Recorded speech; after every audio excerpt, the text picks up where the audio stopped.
Sorry about that, folks. An alarm on my phone went off and it stopped the video recording. So here is our equation on our calculator, making sure you trap that top in parentheses and the bottom in parentheses. So the original equation. Now, if we graph that, interesting. So why am I only seeing that swoosh on there? If you look at your calculator, we see that on our y-axis, we are going by tens. So folks, this is a strategy that you can actually use on my math lab as well. I'm going to go to Window, and I'm going to change my viewing screen to look just like this. I'm going to change my x-min to be -12, my x-max to be 2, my y-min to be -80, and my y-max to be 40. Oop, and I did 4 instead of 40. Let's try that again. 40. All right, there we go. And this should make it look more similar to what we have on our paper. Now again, folks, it looks alarmingly like the reciprocal function, except we can tell if we trace it or if we look at our graph that my y values are going down 19, 12, 7, 4, 1, 0, -1, -2, -4, -5, -6, -7. But then it starts going back up to -6, -5. So what this means, folks, is that somewhere in here, we have a turning point. Somewhere on that interval, we stop decreasing and we start increasing again. Same with this one over here. We start increasing and then we start decreasing. So somewhere in these intervals, we are going to have some sort of turning point.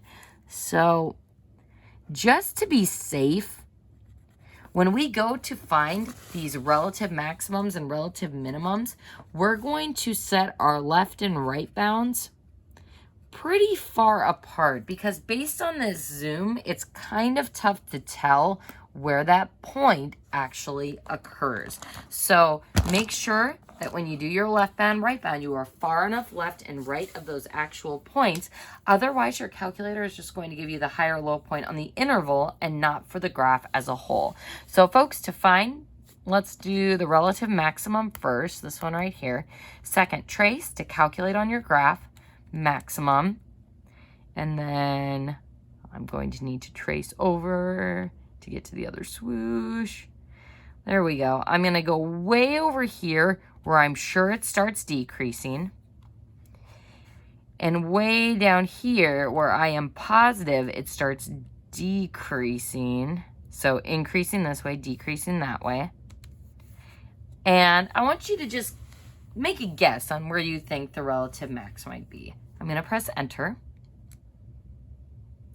And I'm guessing that's maybe not what you were expecting. So a lot of times students want to go for like the far right point, like kind of the vertex of those swooshes. So it's a little misleading. This is why we really need to use our trace key to tell that it's increasing or decreasing, and rely on our calculator to find the point of that swoosh. So if I were to make a guess or to round this, I would say -9. -32. So we have a relative max at -9 and -32, which is about here. Whew. So it's a good thing I thought I need to go far enough left and right here, because that's actually where my relative max is. Now for my relative min. Second trace, minimum. Let's get on our other swoosh. I'm going to start way up here, enter for the left bound, and then way over here where I'm sure I'm starting to increase, and enter, and there's our relative minimum, and that is at -3, -8. So relative min, and -3, -8, which would be right there. Now, if you're still bothered by that and you're like, I don't know, Mrs. Cairo, I really think it should be over here somewhere, let's go ahead and go back to our original zoom that only showed kind of a regular view of the right swoosh. Now, if I do second trace here and do the minimum again, enter for the left bound, enter for the right bound, you're probably a lot more satisfied with this. So this is important because your viewing window can definitely affect how your graph looks and how those key features are spread out. So play around with the window on your graph, play around with your zoom standard or maybe zoom fit. Let's actually just see what zoom fit does to this graph.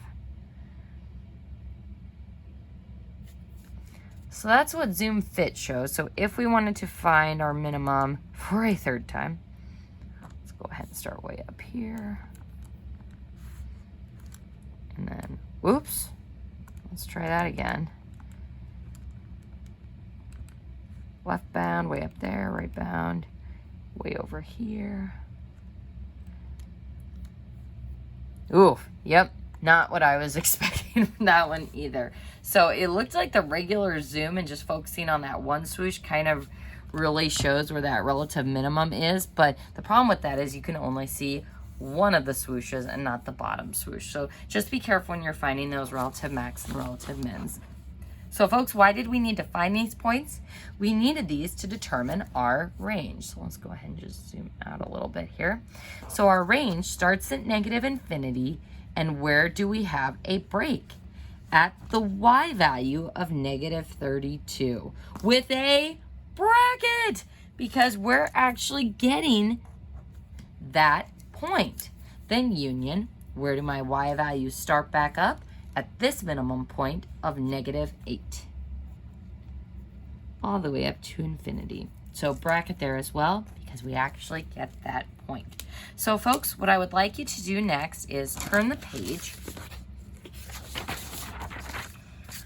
pause the video, and I want you to try this problem on your own, not doing the x and y intercept stuff, but doing all of the limit items, the domain, the range, and everything else. So go ahead and pause the video, and once everybody has had a chance to try it, go ahead and unpause it.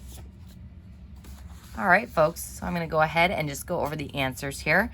So if we look at this expression, first we would factor it by taking out a GCF of x on the bottom. So we can see that x can't be 0 and x can't be 3. So vertical asymptote at x equals 0, vertical asymptote at 3, because there's no way to cancel out those factors.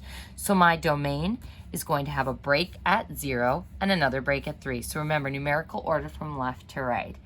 Now the range, you would have had to type this in on your calculator to find this value, because as we start from negative infinity, we see that we level off at our horizontal asymptote, and just skipping ahead a little bit, to find that horizontal asymptote, we see that this is bottom heavy with a higher degree on the bottom. So this definitely has a horizontal asymptote at y equals 0, which tells us our end behavior will be 0 coming from both directions.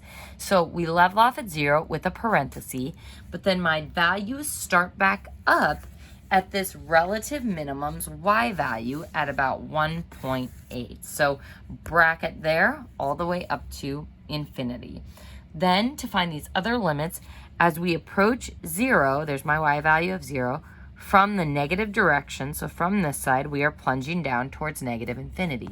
And as we approach 3, from the positive direction, we followed this swoosh down, also towards negative infinity. So that's kind of putting it all together and finding those key features, mostly without our calculator. We still needed our calculator to find that relative minimum, but everything else we were able to do by hand.